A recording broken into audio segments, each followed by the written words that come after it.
ಜಯ, ಅಮ್ಮ ಜಯ, ಒಳಗಿದ್ಯ ತಾಯಿ? ಆ ಮಾವ, ಒಂದು ನಿಮಿಷ ಬಂದೇ ಇರಿ. ಆಮು, ಈ ಟೀ ಆದಮೇಲೆ ಕೆಳಗಿಳಿಸಿ ಲೋಟಕ್ಕೆ ಬಗ್ಸ್ಬಿಡು. ತಾತ ಬಂದಿದ್ದಾರೆ, ಒಂದು ನಿಮಿಷ ಬರ್ತೀನಿ ನಾನು. ಹಾಂ ಮಾ, ಸರಿ, ಹಾಗೆ ಮಾಡ್ತೀನಿ. ಆ ಮಾವ, ಮಾವ, ಇವ್ರು ಯಾರು ಅಂತ ಗೊತ್ತಾಗಿಲ್ಲ. ಆಮ, ನಾನು ಹೇಳ್ತೀನಿ. ಇವ್ರು ಯಾರು ಅಂದರೆ, ನಮ್ಮೂರಲ್ಲಿ ಜಮೀನು ತಗೊಂಡು ಲೇಔಟ್ ಮಾಡ್ತಾರಂತೆ. ನಿನಗೆ ಗೊತ್ತಾ? ಅವರೇ ಇವರು. ಆ ಮಾವ, ಗೊತ್ತು. ಅದೇ ರಾಮಯ್ಯಣ್ಣ ಅವರು ಹೊಲ ತಗೊಂಡು ಅಂದರೆ ನಮ್ಮ ಹೊಲದ ಪಕ್ಕ ಲೇಔಟ್ ಮಾಡಿದಾರಲ್ಲ, ಅವರೇನಾ ಇವರು? ಹೌದು ಅಮ್ಮ, ನಮ್ಮೂರಲ್ಲಿ ಒಂದು 2-3 ಸೈಟ್ ಮಾಡಿದ್ದಾರೆ. ಸೈಟ್ ಅಂತೀರಿ, ಲೇಔಟ್ ಮಾಡಿದ್ದಾರೆ. ಈಗ ನಮ್ಮವರನ್ನು ಕೇಳಕ್ಕೆ ಬಂದವ್ರೆ. ನೀನೇನಂತೀಯ? ಅಯ್ಯೋ ಮಾವ, ಇರೋ ಹೊಲ ಕೊಟ್ಬಿಟ್ರೆ ನಾನು ಜೀವನಕ್ಕೆ ಏನು ಮಾಡಲಿ? ಬೇಡ ಮಾವ, ನಾನು ಅದರಲ್ಲಿ ವ್ಯವಸಾಯ ಮಾಡ್ಕೊಂಡೇ ಇರ್ತೀನಿ. ಹಂಗಲ್ಲಮ್ಮ, 2 ಕಡೆ ಐತಲ್ಲ, ಒಂದು ಕಡೆ ಕೊಟ್ಬಿಡು. ಒಂದು ಕಡೆ ಬೇಕಾದ್ರೆ ನೀನು ಮಾಡ್ಕೊಂಡಿರುವಂತೆ. ಅಷ್ಟಕ್ಕೂ ನೀನು ಒಂಟಿ ಹೆಂಗಸು, ಎಷ್ಟು ಅಂತ ಮಾಡ್ತೀಯ ಹೇಳು? ಇನ್ನು ಮಕ್ಕಳು ಚಿಕ್ಕೋರು, ಹಾಗಾಗಿ ಒಂದು ಕೊಟ್ಬಿಡು. ಆ ದುಡ್ಡಲ್ಲಿ ಒಂದು ಮನೆ ಕಟ್ಸ್ಕೊಂಡು ನೀನು ಚೆನ್ನಾಗಿರುವಂತೆ. ಯಾಕಂದರೆ ಮಕ್ಕಳು ವಯಸ್ಸಿಗೆ ಬರ್ತಾರೆ. ಈ ಚಿಕ್ಕ ಮಣ್ಣಲ್ಲೇ ಇದ್ದರೆ ಹೆಂಗಾಗುತ್ತೆ? ಅದಕ್ಕೆ ಒಂದು ಚೆನ್ನಾಗಿರೋ ಮನೆ ಕಟ್ಸ್ಕೊಂಡು ನೀನು ನೆಮ್ಮದಿಯಾಗಿರುವಂತೆ ಒಂದು ಕಡೆ ಕೊಟ್ಬಿಡಮ್ಮ. ಅಲ್ಲ ಮಾವ, ಈ ಮನೆ ಏನಾಗುತ್ತೆ? ಚೆನ್ನಾಗೇ ಇದೆಯಲ್ಲ. ಇವಾಗ ಇರೋ ಮನೆ ಕೊಟ್ಬಿಟ್ರೆ ನನಗೂ ತೊಂದರೆ ಆಗುತ್ತಲ್ಲ ಮಾವ. ಅದು ಇಲ್ಲ, ಏನು ತೊಂದರೆ ಆಗಲ್ಲ. ನೀನು ಅದ್ರ ಬಗ್ಗೆ ಎಲ್ಲ ಏನು ಅಷ್ಟೇ ಮಾಡಬೇಡ. ಒಂದೇ ಮನಸ್ಸಿಂದ ಕೊಡು. ಆಂಟಿ, ನೀವೇನು ಯೋಚನೆ ಮಾಡೋಕೆ ಹೋಗಬೇಡಿ. ನಾನು ಲೆವೇಟ್ ಮಾಡ್ತೀನಲ್ಲ, ಅಲ್ಲಿ ಬೇಕಾದರೆ ನಿಮಗೆ ಎಷ್ಟು ಜನ ಮಕ್ಕಳಿದ್ರಲ್ಲ ಅವ್ರಿಗೆಲ್ಲ ಒಂದೊಂದು ಸೈಟ್ ಕೊಡ್ತೀನಿ, ತೊಂದರೆ ಇಲ್ಲ. ಆಯ್ತಪ್ಪ, ಇರಲಿ. ಇನ್ನೇನಮ್ಮ, ನೋಡ್ದಾ ಎಷ್ಟು ದೊಡ್ಡ ಮನಸ್ಸಿದೆ ಇವರಿಗೆ? ಯೋಚನೆ ಮಾಡಬೇಡ, ಆಯ್ತಾ? ಧೈರ್ಯ ಮಾಡು. ಮೇಡಮ್ ಜಿ, ನಮ್ಮ ಸಾಬ್ಗೆ ಬಗ್ಗೆ ನೀವು ತುಂಬ ಚಿಂತೆಗೆ ಮಾಡೋಕ್ಕೆ ಹೋಗಬೇಡಿ. ಅವ್ರದ್ದು ತುಂಬ ದೊಡ್ಡದಾಗೆ ಇದೆ ಮನಸ್ಸು, ಆಯಿತಾ? ಅದಕ್ಕೆ ಚಿಂತೆಗೆ ಮತ್ತೆ ಮಾಡಬೇಡಿ. ನೀವು ಆರಾಮ್ಸೆ ನಿಮ್ಮದು ಎಲ್ಲನೂ ಆಸ್ತಿ ಪಾಸ್ತಿಲನ್ನು ನಮ್ಮದು ಕೈಗೆ ಇಟ್ಬಿಟ್ಟು ನೆಮ್ಮದಿಯಾಗಿ ನಿದ್ದೆ ಮಾಡಿಬಿಡಿ. ರೀ ಸೇಠ್ ಜಿ, ನೀವು ಹೇಳ್ತಾ ಅದು ನೋಡ್ತಾರೆ ಎದ್ರುಕೊಂಡೇ ಬಿಡಬೇಕು.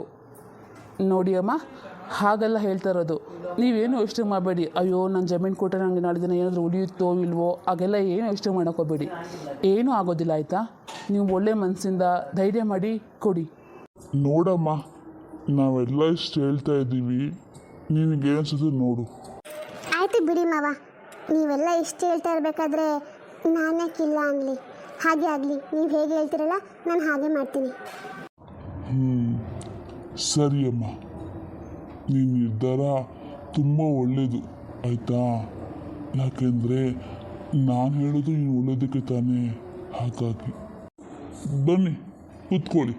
ಅಯ್ಯೋ ತಾತ, ಇರಲಿ, ಪರವಾಗಿಲ್ಲ. ನಂಗೆ ತುಂಬ ಅರ್ಜೆಂಟ್ ಕೆಲಸ ಇದೆ, ನಾನು ಹೋಗ್ತೀನಿ. ಅಯ್ಯೋ ಪರವಾಗಿಲ್ಲ, ಕುತ್ಕೊಳ್ಳಿ, ನಾನು ಟೀ ತಗೊಬರ್ತೀನಿ. ಅಯ್ಯೋ ಆಂಟಿ, ಬೇಡ, ನಮಗೋಸ್ಕರ ಯಾಕೆ ನೀವು ತೊಂದರೆ ತೊಗೋತೀರಾ? ಪರವಾಗಿಲ್ಲ ಬಿಡಿ. ಅಯ್ಯೋ ಹಾಗೆಲ್ಲ ಏನೂ ಇಲ್ಲಪ್ಪ, ನಾನು ಮಾಡ್ತಿದ್ದೆ, ನಮ್ಮ ಮಾವ ಕರೆದ್ರಲ್ಲ ಹಾಗೆ ಈಚೆ ಬಂದೆ. ಸರಿ ಆಯ್ತಲ್ಲ.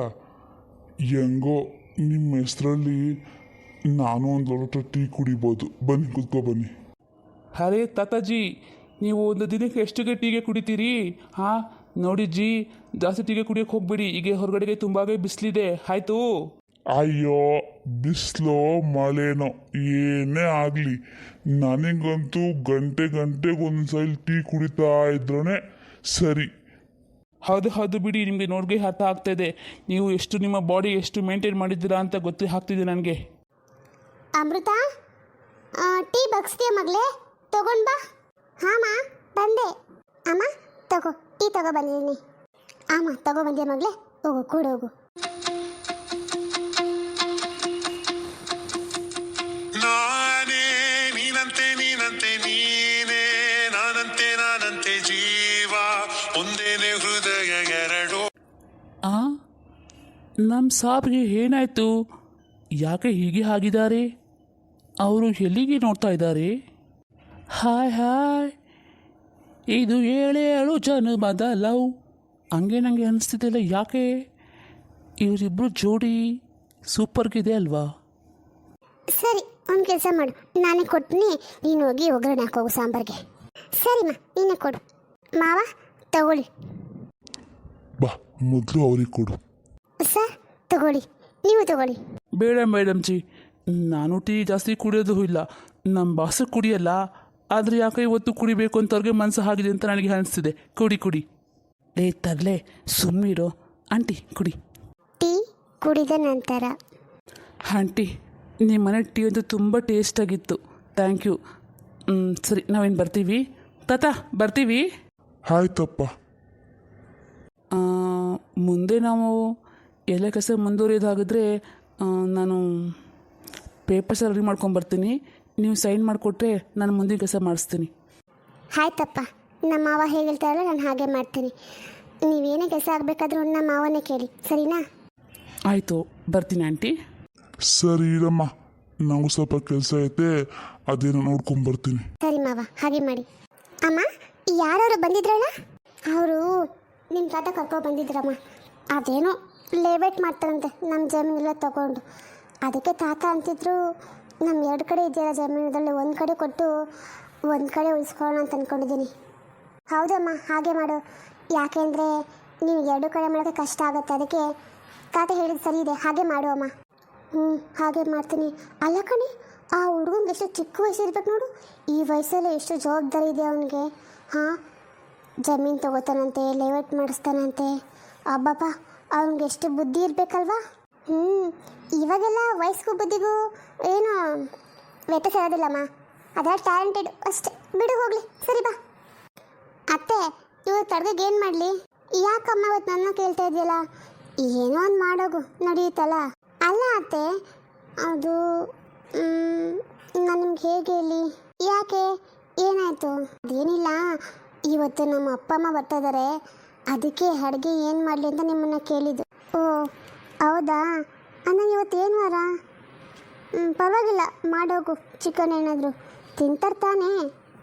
ಹ್ಞೂ ಅತ್ತೆ, ತಿಂತಾರೆ.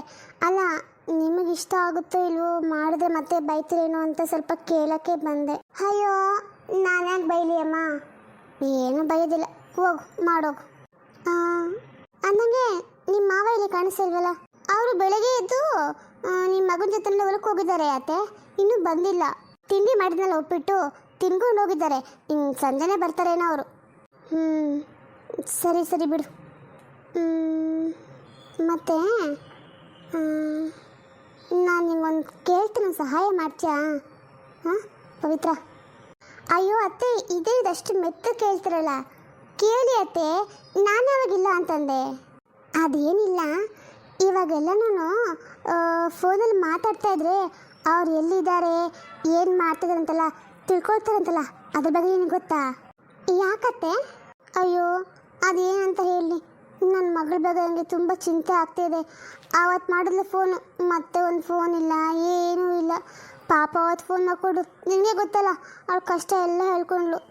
ಅವಳ ಗಂಡನೂ ಮನೆಯಿಂದ ಈಚೆ ಬರೋಕ್ಕೆ ಬಿಡ್ತಾ ಇಲ್ವಂತೆ, ಒಂಥರ ಜೈಲು ಇದ್ದಂಗೆ ಇದೆಯಂತೆ. ಅದಕ್ಕೆ ಹೇಗಾದರೂ ಮಾಡಿ ನಾವು ಅವಳನ್ನ ಇಲ್ಲಿ ಕರ್ಸ್ಕೊಳ್ಳೋದೇನಾದರೂ ಮಾಡೋಣ ಅಂತ. ಅತ್ತೆ, ಅದೆಲ್ಲ ನಮ್ಮ ಕೈಯಲ್ಲಿ ಮಾಡೋಕ್ಕಾಗಲ್ಲ. ನಾವು ಕಂಪ್ಲೇಂಟ್ ಕೊಟ್ಟರೆ ಅವರೇ ಮಾಡ್ತಾರೆ. ಅಯ್ಯೋ, ಕಂಪ್ಲೇಂಟಾ? ಬೇಡಮ್ಮ, ಅದೆಲ್ಲ ಏನೂ ಬೇಡ. ಸುಮ್ಮನೆ ನಾವು ಕಂಪ್ಲೇಂಟ್ ಕೊಡೋಕ್ಕೋದ್ರೆ ಊರೆಲ್ಲರಿಗೂ ಗೊತ್ತಾಗುತ್ತೆ. ಆಮೇಲೆ ಊರಿನ ಜನ ಇದ್ದಾರಲ್ಲ, ಹಾಡ್ಕೊಂಡು ನಗ್ತಾರೆ. ಅದನ್ನು ಬಿಟ್ಟರೆ ಬೇರೆ ಯಾವುದಾದ್ರೂ ಕಾಣಿಸ್ತಾ ಇಲ್ಲ ನನಗೆ. ಇವಾಗ ಏನು ಮಾಡಲಿ? ನೀನು ಗಂಡನಿಗೆ ಹೇಳಿ, ನನ್ನ ಗಂಡನಿಗೆ ಹೇಳಿ, ಕಿವಿ ಬೆಲೆ ಹಾಕೊಳ್ಳಲ್ಲ. ಹೇಗೋ ಇದ್ದಾರಲ್ಲ ಬಿಡು, ಚೆನ್ನಾಗಿದ್ರಲ್ಲ ಬಿಡು ಅಂತ ಹೇಳ್ತಾರೆ. ನನ್ನ ಮಗಳು ಹೇಗಿದ್ದಾಳೆ ಅಂತ ನನಗೆ ಮಾತ್ರ ಗೊತ್ತು. ಅತ್ತೆ, ಒಂದು ಕೆಲಸ ಮಾಡಿ, ಆ ನಂಬರ್ ಕೊಡಿ, ನಾನೇ ಫೋನ್ ಮಾಡ್ತೀನಿ. ಅಯ್ಯೋ, ನಾನು ತುಂಬ ಸರಿ ಮಾಡಿದ್ದೆ ಕಣೆ, ಅವಳು ಫೋನ್ ತೆಗಿತಾನೇ ಇಲ್ಲ. ಅವಳು ಗಂಡನ ನಂಬರ್ ಇದೆ, ಮಾಡ್ತೀಯಾ? ನಾನು ಯಾವಾಗಲೂ ಪ್ರಯತ್ನ ಪಟ್ಟಿಲ್ಲ. ಸರಿ, ಮಾಡ್ತೀನಿ ನಿನ್ನ ನಂಬರಿಂದ. ಕೊಡಿ, ಹಾಗೆ ಮಾಡೋಣ. ಅತ್ತೆ ಇರಿ, ಅವ್ರ ನಂಬರು ನನ್ನ ಫೋನಲ್ಲೇ ಇದೆ, ಮಾಡ್ತೀನಿ ಇರಿ. ಪವಿ, ಸ್ಪೀಕರ್ಗೆ ಹಾಕು, ನಾನು ಕೇಳಿಸ್ಕೊಳ್ತೀನಿ ಏನು ಮಾತಾಡ್ತಾರೆ ಅಂತ. ಅತ್ತೆ, ಫೋನ್ ರಿಂಗ್ ಆಗ್ತಾಯಿದೆ. ಅತ್ತೆ, ಅವರು ಯಾಕೋ ಫೋನ್ ತೆಗಿತಿಲ್ಲ. ಇಲ್ಲ ಅತ್ತೆ, ಎಷ್ಟು ಸರಿ ಪ್ರಯತ್ನ ಪಟ್ಟರು, ಅವ್ರು ಯಾಕೋ ಫೋನ್ ತೆಗಿತಾನೆ ಇಲ್ವಲ್ಲ. ನೋಡಿದ್ಯಾ, ಹೀಗೆ ಆಗ್ತಿರೋದು. ನಾನು ಹೀಗೆ ಮಾಡ್ತೀನಿ. ಅವರಂತೂ ಫೋನ್ ತೆಗಿಯೋತಾನೇ ಇಲ್ಲ. ಹೋಗ್ಲಿ ಬಿಡು. ಅತ್ತೆ, ನಿಮ್ಗೊಂದು ವಿಷಯ ಗೊತ್ತಾ? ಅದು ನಿಮ್ಮ ತಂಗಿ ಮಕ್ಕಳಿದಾರಲ್ಲ, ದಿವ್ಯ ಭವ್ಯ, ಅದೇ ಹೊಸ್ದಾಗಿ ಮನೆ ಕಟ್ಟಿದಾರಲ್ಲ, ಅವ್ರ ಮನೇನ ನಿಮಗೆ ಗೊತ್ತಾ? ಏನಾಯ್ತು ಅವ್ರಿಗೆ? ಚೆನ್ನಾಗಿದ್ದಾರಲ್ಲ, ಮನೆ ಕಟ್ಕೊಂಡು ಆರಾಮಾಗಿದ್ದಾರಲ್ಲ ಅಕ್ಕ ತಂಗಿರು. ಇವಾಗ ಏನಂತೆ ಮತ್ತೆ? ಅಯ್ಯೋ ಅದೆಲ್ಲ ಅತ್ತೆ, ಮತ್ತೆ ನನ್ನ ಬೈಬಾರ್ದು.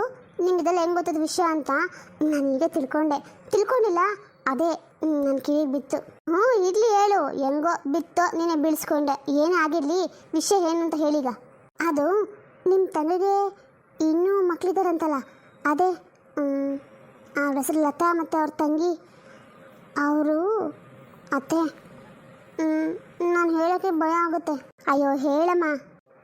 ಇವಾಗ ದಿವ್ಯ ಮತ್ತು ಭವ್ಯ ಹೆಸರಿದೆಯಲ್ಲ ಮನೆ, ಆ ಮನೆಯಲ್ಲಿ ಮನೆ ಅಷ್ಟೇ ಅಲ್ಲ, ಅವ್ರಿಗೆ ಜಮೀನಿದ್ದೆ ಎಲ್ಲದರಲ್ಲೂ ಅವ್ರು ಇಬ್ಬರು ಮಕ್ಕಳಿಗೂ ಸಮ ಪಾಲಿದೆಯಂತೆ.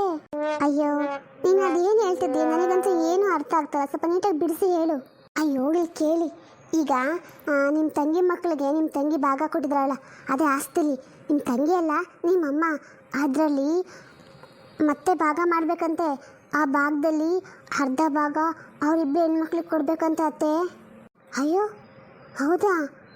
ಅಂದರೆ ನಮ್ಮಮ್ಮ ಆ ಥರ ವಿಲ್ ಬರ್ತಿದ್ದಾರ? ಅಂದರೆ ವಿಲ್ ಬರ್ದಿರೋದು ನಮ್ಮಮ್ಮ ಅಲ್ಲ, ನನ್ನ ತಂಗಿ ಗೌರಿನೇ. ಹಾಂ, ಹೇಗೋ ಒಂದು ರೀತಿ ಒಳ್ಳೇದ ಮಾಡಿದಲ್ಲ ಬಿಡು. ತುಂಬ ಮೆರಿತಾ ಇದ್ರು ಇಬ್ಬರು ಹೆಣ್ಮಕ್ಳು, ಆಸ್ತಿ ಇದೆ ಅಂತ. ಈಗ ದೇವ್ರು ಕರೆಕ್ಟಾಗಿ ಅವ್ರಿಗೆ ದಯ ಕೊಟ್ಟಿದ್ದಾನೆ. ಹಾಗೆ ಮಾಡಲಿ. ಹಾಗಾದ್ರೆ ಈ ವಿಷಯ ಹೇಗಾದರೂ ಮಾಡಿ ಅವರಿಗೆ ಮುಟ್ಟಿಸ್ಬೇಕಲ್ಲ, ಏನು ಮಾಡೋದು? ಅಯ್ಯೋ ಅದು ನಾವೆಲ್ಲ ಏನು ಮಾಡೋಕ್ಕಾಗಲ್ಲ ಅತ್ತೆ. ಒಂದು ವೇಳೆ ಲಾಯರ್ ಗೊತ್ತಾಗಿ ಏನಾದರೂ ಅವ್ರಿಗೆ ಹೇಳಿದ್ರೆ ವಿಷಯ ಗೊತ್ತಾಗುತ್ತೆ. ಇಲ್ಲಾಂದರೆ ಪಾಪ ಅವ್ರಿಗೆ ವಿಷಯ ಗೊತ್ತಾಗೋದೇ ಇಲ್ಲ. ಅಯ್ಯೋ ಹೋದ್ರೋಗ್ಲಿ ಬಿಡು. ಎಲ್ಲರೂ ನನ್ನ ತಂಗಿ ಮಕ್ಕಳೇ, ಯಾರು ಚೆನ್ನಾಗಿರಲಿ, ನನಗೇನಾಗಬೇಕು? ಸದ್ಯಕ್ಕೆ ನನಗೆ ನನ್ನ ಮಗಳದ್ದೇ ಚಿಂತೆ ಆಗ್ತಾಯಿದೆ. ಅದನ್ನು ಬಿಟ್ಟು ಬೇರೆ ಹೆಣ್ಮಕ್ಳ ಬಗ್ಗೆ ವಿಷಯ ಮಾಡೋಕ್ಕೆ ನನಗಾಗ್ತಾ ಇಲ್ಲಮ್ಮ. ಸರಿ, ನೀನು ಫೋನ್ ಪ್ರಯತ್ನ ಪಡ್ತಾನೆ ಇರು. 70 ತೆಗೆದ್ರೆ ನನ್ನ ಹತ್ರ ಬಂದು ಹೇಳು, ನಾನು ಹೊತ್ತು ಮಲ್ಕೋತೀನಿ. ಅಯ್ಯೋ ನನ್ನ ಮಗಳು ಎಷ್ಟು ಕಷ್ಟಪಡ್ತಿದ್ದಾಳೋ, ತಿನ್ಲೋ ಇಲ್ಲೋ. ಆಹಾ, ನಮ್ಮ ಅತ್ತೆನಾ ಒಂದು ಕಡೆ ನೋವು ಅಂತಾರೆ, ದುಃಖ ಅಂತಾರೆ, ಮತ್ತೊಂದು ಕಡೆ ಹೋಗಿ ನಿದ್ರೆ ಮಾಡ್ತೀನಿ ಅಂತಾರೆ. ಇವ್ರನ್ನ ಹೇಗೆ ನಂಬಬೇಕು ನನಗಂತೂ ಅರ್ಥ ಆಗಲ್ಲ. ಅದೆಲ್ಲ ಹೋದ್ರೋಗ್ಲಿ, ಊರಿಂದ ನಮ್ಮ ಅಪ್ಪ ಅಮ್ಮ ಬರ್ತಾಯಿದ್ನ ಗೊತ್ತಾದ್ಮೇಲೂ ಏನೂ ಅಂದಿಲ್ವಲ್ಲ. ಹಾಂ, ಅದೇ ಈ ಗಮನ ಪೂರ್ತಿ ಈ ಕಡೆಗಿಲ್ಲ, ಮಗಳ ಕಡೆಗಿದೆಯಲ್ಲ, ಅದಕ್ಕೆ ಏನೂ ಅಂದಿಲ್ಲ ಅನಿಸುತ್ತೆ. ಹೆಂಗೋ ಏನಾದರೂ ಆಗಲಿ ಬಿಡು, ನನಗೇನಾಗಬೇಕು? ಒಟ್ಟಿನಲ್ಲಿ ನನಗೆ ಕೆಲಸ ಆಯ್ತಲ್ಲ, ಅಷ್ಟು ಸಾಕು.